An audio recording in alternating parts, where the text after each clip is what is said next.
Sanggar Cerita mempersembahkan Sabda Pandita Ratu.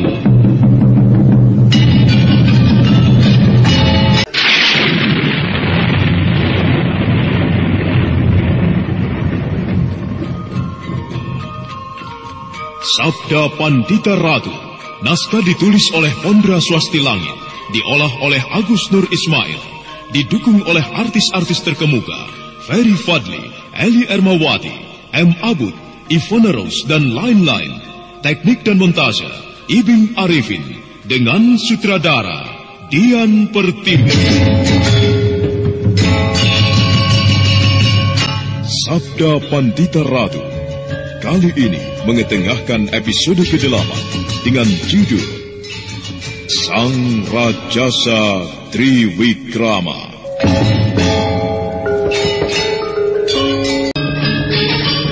Ajar menyingsing, Kameswara dan Panji Parasu memasuki ujung Teluk Pangpang bagian selatan.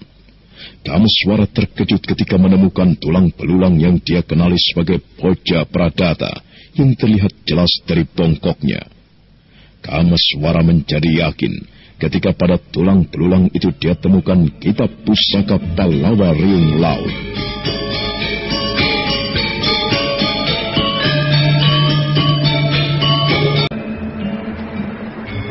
Aku yakin orang itu Boja Pradata. Siapa mengira orang itu menemukan nasib yang sangat buruk di sini? Oh, ternyata aku tidak perlu bertindak apa-apa. Kabut setan itu telah menelannya. Apakah dengan demikian kau gagalkan keinginanmu untuk menengok kampung halamanmu? Di tempat mana kau dibesarkan, Kameswara? Tidak, kita tetap ke sana. Tuanggana mati, Boja Pradata juga menemukan kematiannya. Akan tetapi itu bukan berarti menggagalkan keinginanku untuk menengok perguruan. Aku harus mengetahui bagaimana nasib perguruanku. Matahari telah menyembul dari balik garis laut di belahan timur. Dari tempatnya berada, matahari yang telah menampakkan diri masih tertutup bukit Sempulungan. Tatapan Kameswara menerawang ke luasnya Teluk Pangpang. Tetapi yang berkecamuk di dalam benaknya adalah ingatannya atas kenangan masa silam.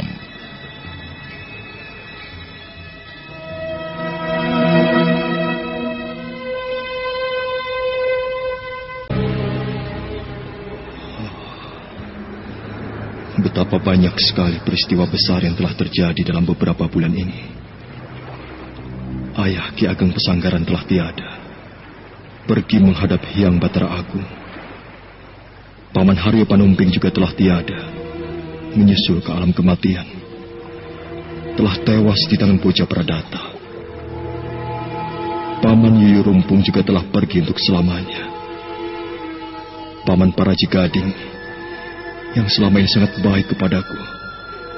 Siapa yang pernah mengira kalau Paman Paraji Gading ternyata menyembunyikan kenyataan yang sama sekali lain dan tidak terduga. Berbagai peristiwa aku alami ketika menempuh perjalanan di Kediri. Aku terperosok ke dalam kenyataan yang paling buruk. Aku menyaksikan pula kenyataan yang sangat pahit. Betapa banyak hal-hal yang sangat luar biasa. Akhirnya, aku kembali ke ujung timur Pulau Jawa ini. Di tempat mana aku dibesarkan, aku harus menyaksikan keadaan yang porak-poranda, keadaan yang paling tidak masuk akal. Tulang belulang berserakan, sisa dari kematian yang paling mengerikan. Tiba-tiba aku diburu oleh pertanyaan, bagaimana dengan Pesanggaran? Aku harus melihat nasibnya. Ya, aku harus tahu bagaimana keadaan Pesanggaran sekarang. Kameswara, apa yang kau pikirkan? Kau nampak tengah memikirkan sesuatu. Aku hanya merasa cemas. Jangan-jangan perguruanku, tempat di mana aku dibesarkan, keadaannya tidak ubahnya perkampungan Hamuncar yang bubrah itu, Panji Parasu. Aku seperti tidak tahan lagi. Ayo kita berangkat. Ayo. Kameswara segera menyimpan kitab pusaka Pallawa Riung Laut ke dalam balik bajunya. Kemudian dia bergegas berjalan menyusuri sebuah sungai yang bermuara di Teluk Pangpang. Sementara itu, Matahari terus bergerak naik, memanjat semakin tinggi, merangsang kabut setan untuk keluar. Tetapi Empu Gandring, Biku Dewa Hastu, ataupun Anjampiani Kayu Wangi yang berada di sisi timur Bukit Sempulungan tidak merasa terlampau cemas. Karena demikian kabut itu muncul, mereka langsung bisa menceburkan diri ke dalam ombak yang bergulung susul-menyusul tiada habis-habisnya.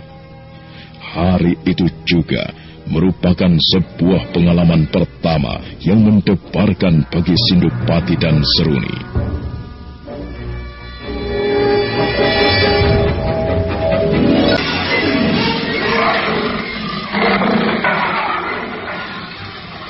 Paman, lihat, ada harimau. Itu di sana. Iya, aku melihat. Kita tangkap, Paman. Lihat, apa yang diperhatikan harimau itu? Kabut. Itukah kabut yang dimaksud oleh Tumenggung Yudopaksa itu? Lihat. Apakah yang akan dilakukan kabut itu, Paman? Apakah akan terjadi pergumulan? Nampaknya... Mungkinkah harimau itu akan bisa memenangkan pertarungan itu, Paman? Lihat, kabut itu mulai bergerak.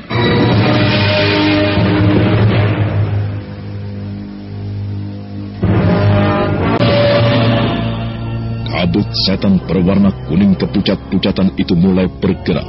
Dia menurun dan wujudnya semula yang pekat padat mengencer, memekarkan diri, kemudian menyibak ke arah kiri dan kanan. Harimau itu melangkah mundur, namun harimau itu menjadi gelisah ketika gemericik ombak seperti akan menelannya. Kiai Sindupati dan Seruni memandang peristiwa yang akan terjadi dengan hati berdegup kencang. Dan akhirnya, tiba-tiba kabut itu bergerak. Lihat Seruni. Kabut itu mulai bergerak, Paman. Harimau itu disergapnya. Lihat, Paman.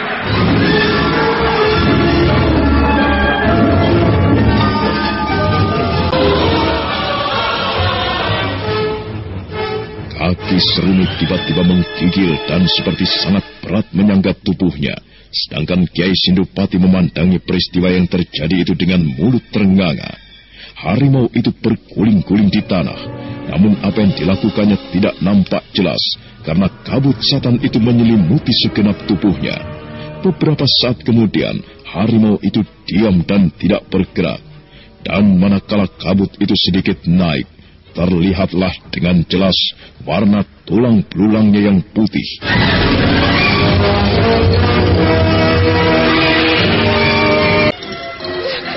Paman, tinggal tulang belulang. Nampaknya kita giliran berikutnya, Seruni. Nampaknya kabut itu tengah mengintai kita. Paman, bagaimana ini? Kita ke air.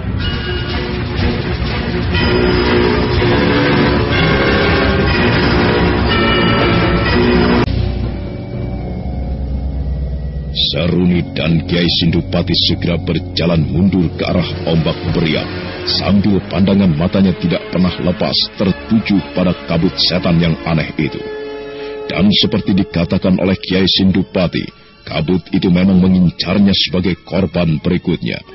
Perlahan kabut itu bergerak dan tidak hanyut oleh angin yang berhembus kencang ke arah barat daya. Hanya berselisih sejengkal waktu, demikian Kiai Sindupati dan Seruni membenamkan diri ke dalam air. Kabut itu melintas dengan cepat sekali di atasnya. Kabut setan itu nampak kecewa sekali karena gagal menyergap lawannya. Kabut itu nampak melayang-layang beberapa saat lamanya. Seruni dan Kiai Sindupati menahan napas untuk beberapa saat lamanya. Dan ketika sudah tidak tertahankan lagi, keduanya segera menyembulkan kepalanya sebatas leher. Mana dia? Mana dia? Itu di sana. Kabut gila. Seekor harimau dengan sangat gampang ditelannya hingga tinggal belulang berantakan begitu. Ngeri sekali, Paman. Aku takut. Seruni, kita berendam di sini dulu. Kita menunggu perkembangan keadaan.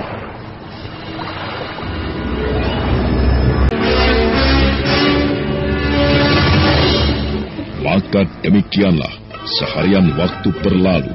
Kiai Sindupati dan Seruni harus mengumpat-umpat dalam hati, karena sedikit saja mereka lengah, kabut yang tidak diketahui dari mana asalnya itu akan menyerangnya. Beberapa kali Kiai Sindupati dan Seruni harus menceburkan diri ke dalam ombak untuk menghindari sergapan kabut setan itu.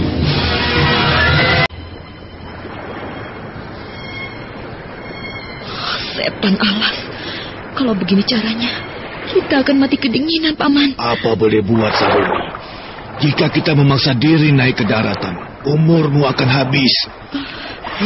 Nampaknya benar yang dikatakan oleh pemuda bernama Kamiswara itu. Ketinggian ilmu kanuragan sama sekali tidak ada manfaatnya untuk menghadapi kabut setan itu. Nampaknya kematian Ki Sabalangit yang diceritakan pemuda itu benar. Sebuah peristiwa yang sungguh sangat luar biasa.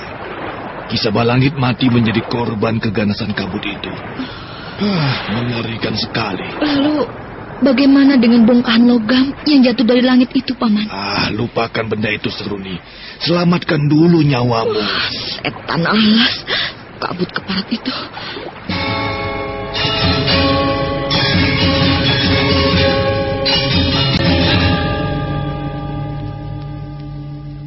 Waktu terus beranjak.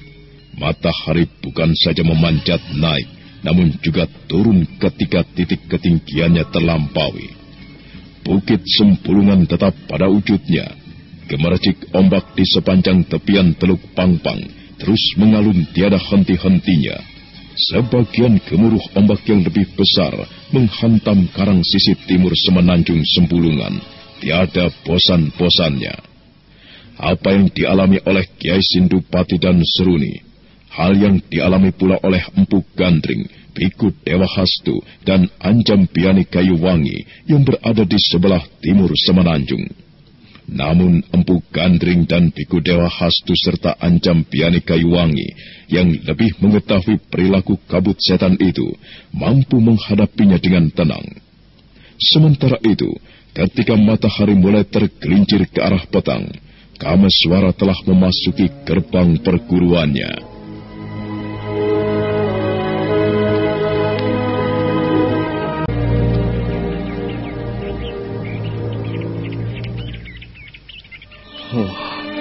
Ternyata benar apa yang dikatakan oleh Paman Biku Dewa Hastu. Perguruan telah berubah menjadi sebuah kuburan. Sepi sekali. Inikah perguruanmu? Iya. Disinilah aku dibesarkan. Ayo kita lihat. Hati Kameswara bagaikan tertusuk duri, teriris, tersayat-sayat sempilu menyaksikan beberapa bangunan porak-poranda. Lebih tertekan lagi jiwanya menyaksikan pendopo sedemikian kotor tak terawat. Dada pemuda itu berdesir melihat halaman samping, di tempat mana dia digembleng oleh ayahnya, yang ternyata bukan ayah kandungnya, Ki Ageng Pesanggaran. Rasa haru itu tiba-tiba membuncah, menggelegak, dan menyesakkan dadanya. Beberapa bangunan rusak porak-poranda. Nampaknya itu perbuatan bocah Pradata. Tetapi untunglah, kabut setan itu belum sempat menjamah tempat ini. Kemana kira-kira mereka sekarang berada? Tentu semuanya mengungsi ke arah barat. Beberapa saat lamanya Kameswara mondar-mandir ke segenap ruangan dari bangunan-bangunan yang telah ditinggalkan oleh segenap penghuninya. Mata Kameswara membasah dan memerah, manakala kenangan atas masa-masa sebelum dia meninggalkan perguruan itu teringat kembali. Betapa banyak kenangan yang aku lakukan di tempat ini. Aku merasa bersalah karena meninggalkannya. Ayah Ki Ageng Pesanggaran telah tiada. Paman Panumping, Paman Nyi Rumpung juga telah tiada. Entah siapa lagi yang lain telah tewas. Ya, aku telah melakukan kesalahan karena meninggalkan tempat ini. Kameswara semakin merasakan kesedihan yang sangat menyesakkan dadanya. Setiap apa yang dilihatnya menggiringnya untuk mengenang masa silamnya. Panji Parasu seperti bisa merasakan kesedihan Kameswara, meskipun hatinya sendiri teriris lebih parah oleh kematian anak dan istrinya. Kenangan atas masa silam di perguruan Pesanggaran dan kenyataan yang dilihatnya pada perguruan itu sekarang membuat hati Kameswara menjadi sangat sedih. Mata pemuda itu memerah dan dia berusaha mati-matian untuk meredakan galau di dalam hatinya. Aku teringat banyak hal. Aku teringat ayahku atau guruku, Ki Ageng Pesanggaran yang telah tidak ada lagi. Rasanya baru beberapa hari yang lalu, Ki Ageng masih hidup. Aku teringat pula kepada seorang paman guruku yang sangat baik hatinya, Paman Haryo Panumping, juga Paman Yuyu Rumpung. Mereka semua telah tiada. Seperti mimpi, sulit dipercaya bahwa mereka semuanya sudah pergi untuk selamanya. Aku bisa merasakan kesedihan yang kau rasakan ini. Sangat aku rasakan pula ketika anak dan istriku telah tidak ada. Kau masih harus mengucap syukur. Nampaknya perguruanmu tidak mengalami bencana yang diakibatkan oleh kabut setan itu. Iya, akan tetapi mereka semua harus mengungsi. Itu yang membuatku sedih. Lalu apa yang akan kau lakukan? Aku akan menyusul mereka. Sebaiknya, marilah. Sekarang kita menuju perguruan Palwasambu. Palwasambu tidak jauh dari tempat ini. Jika kita menempuh perjalanan dengan berkuda, kita hanya membutuhkan waktu sepenginang. Tetapi karena kita harus berjalan kaki, kita membutuhkan waktu hingga setelah petang. Baiklah, ayo. Membulatkan hati dan perasaannya, Kameswara melangkah menuju ke regol perguruan. Dalam bayangan sore, Kameswara memperhatikan pendopo perguruannya dengan hati yang tidak karuan, serasa berat sekali untuk meninggalkannya. Diiringi oleh Panji Parasu yang menemaninya dengan setia, Kameswara melanjutkan perjalanan menuju Palwasambu.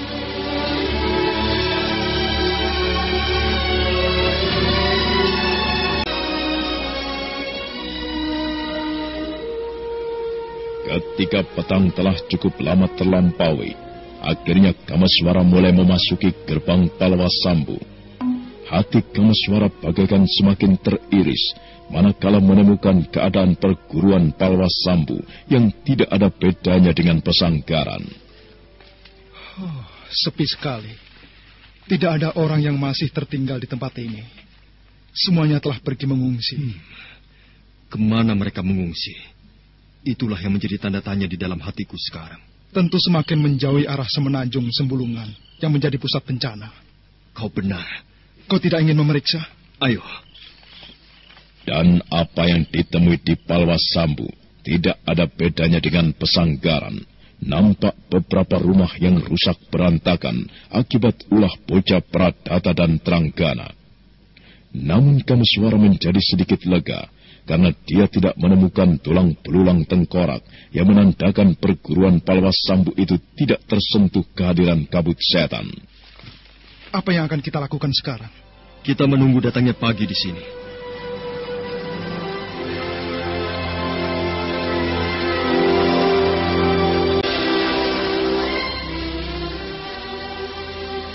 Waktu terus bergerak, setapak demi setapak. Malam bergerak ke pusatnya, di langit bintang-bintang bertaburan. Di malam itu, di suatu tempat yang terletak di lereng Gunung Raung sisi barat, di lereng perbukitan yang disebut Merawan atau Kumitir, adalah sebuah perapian yang ditunggui oleh dua orang, sedang seorang lagi sedang tertidur. Mereka adalah Mahisa Branjangan, Ken Siwi Nareswari, dan Rahastri Kandi yang menempuh perjalanan pulang dari Kediri menuju Palwasambu. Apakah sebenarnya yang telah terjadi? Semua orang yang kita jumpai hanya bercerita tentang bencana. Bencana, tapi apakah wujud dari bencana itu, Kang? Ya, entahlah Ken Siwi. Aku tidak tahu. Aku mencoba membayangkan, tetapi aku tidak berhasil. Apakah Boja Pradata dan Tranggana itu yang melakukannya? Ya, mungkin. Mungkin Ki Boja Pradata dan Tranggana yang membuat huru-hara. sebagai pelampiasan dendamnya. Ketika ia merasa merebut kembali perguruan yang pernah terlepas dari tangannya, ia merasa harus mengumbar amarah. Akan tetapi sejauh manakah perbuatannya, hingga membuat orang menjadi sedemikian ketakutan? Kita tunggu saja kehadiran Paman Kuda Semekar yang sedang mencari berita. Tengah malam ini, sebagaimana dijanjikan, Paman Kuda Semekar akan bersatu kembali dengan kita.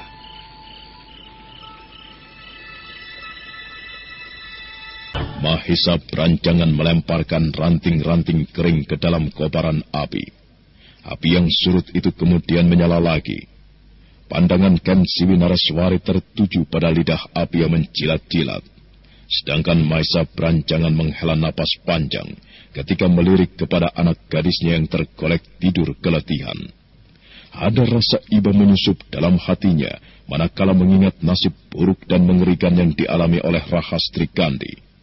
Sebagai seorang ayah, terlampau sulit bagi Mahesa berancangan untuk menerima dengan ikhlas nasib buruk anaknya. Mahesa berancangan mendongakkan kepala ketika dari kejauhan terdengar suara kuda berderap. Nampaknya Paman Kuda Semekar.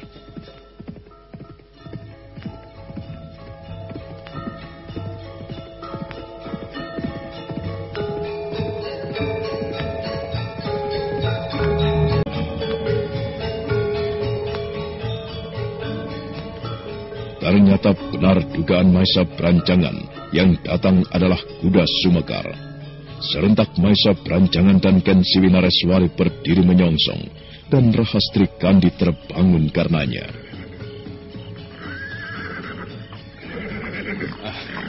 Bagaimana, Paman? Paman sudah mendapat keterangan apa yang telah terjadi? Ya, aku sudah mendapatkan keterangan. Akan tetapi, keterangan yang masih kabur. Ya, nampaknya istrimu telah meninggalkan tempat persembunyian, Mahesa berancangan. Kemana? Kemana perginya? Bagaimana dengan ibu? Apa yang terjadi pada ibu?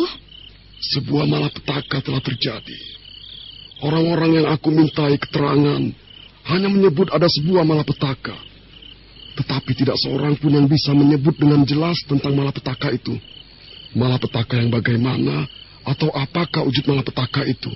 Serba tidak jelas. Akan tetapi akibatnya semua orang mengungsi. Ya, bahkan nampaknya hal itu juga menimpa perguruan Pesanggaran dan juga Palwasambu. Orang-orang yang semula dengan terpaksa menerima kehadiran Boja Pradata dan Tranggana, semua mengungsi. Dan bagaimana dengan ibu? Ibumu juga pergi mengungsi. Menarik sekali. Bagaimana Kakang Mahesa berancangan? Ya, aku harus mencari Kakang Bo Ayumo. Ia tidak boleh berada dalam keadaan yang tidak terlindungi. Aku harus segera mencarinya. Bagaimana Paman Kuda Semekar? Bagaimana menurut Paman? Kemanakah kira-kira aku harus pergi? Apakah kita pergi ke tempat Paman menitipkan istriku itu? Tempat itu telah kosong berancangan. Tidak ada siapa-siapa di sana. Paman. Semua orang telah pergi mengungsi. Paman, Ken Ratus bukan orang yang bodoh. Jika ia pergi, ia pasti akan meninggalkan sebuah petunjuk kepadaku untuk melacak kemana kira-kira arahnya. Begini saja, kita ke tempat itu, kemudian kita tetap melanjutkan perjalanan menuju ke Pesanggaran untuk melihat apa yang terjadi di sana. Kemudian, kita lanjutkan mencari Kang Bo Ayu Ken Ratus. Mahesa berancangan menjadi gelisah memikirkan istrinya yang sekarang entah berada di mana. Sedang orang-orang yang berasal dari ujung timur Pulau Jawa banyak yang mengungsi, menumbuhkan pertanyaan tentang apa yang telah terjadi. Bahkan bukan sekedar menumbuhkan pertanyaan, akan tetapi juga melahirkan kegelisahan. Secepat waktu berlalu, maka pagi pun datang. Berhenti!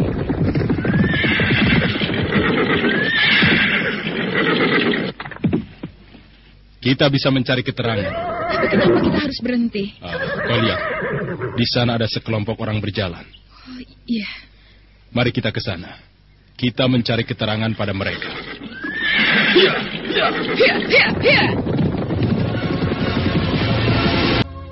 Mahisa Pranjangan memimpin berkuda di paling depan, diikuti oleh Ken Siwi Nareswari dan Rahastri Kandi. Sedangkan di paling belakang adalah kuda Sumekar. Semakin dekat Mahisa Pranjangan dengan rombongan berjalan kaki yang ternyata terdiri dari 4 orang, Mahisa Pranjangan terkejut ketika semakin dekat dia melihat 2 orang di antara mereka terluka dengan pakaian bersimbah darah. Demikian kuda Mahisa Pranjangan datang mendekat. Rombongan itu menatap dengan pandangan curiga dan tidak senang. Apakah yang kalian inginkan dari kami? Kami tidak punya apa-apa lagi. Kalian salah besar jika bermaksud merampok kami. Kami tidak punya apa-apa. Oh, tunggu. Jangan salah paham. Kami ini bukan perampok dan tidak bermaksud merampok. Jangan salah paham Kisanak semuanya. Apa yang telah terjadi pada kalian semuanya? Kenapa kedua di antara kalian terluka? Apa yang terjadi? Dan mengapa kalian mengira kami adalah perampok? Kau membawa pedang?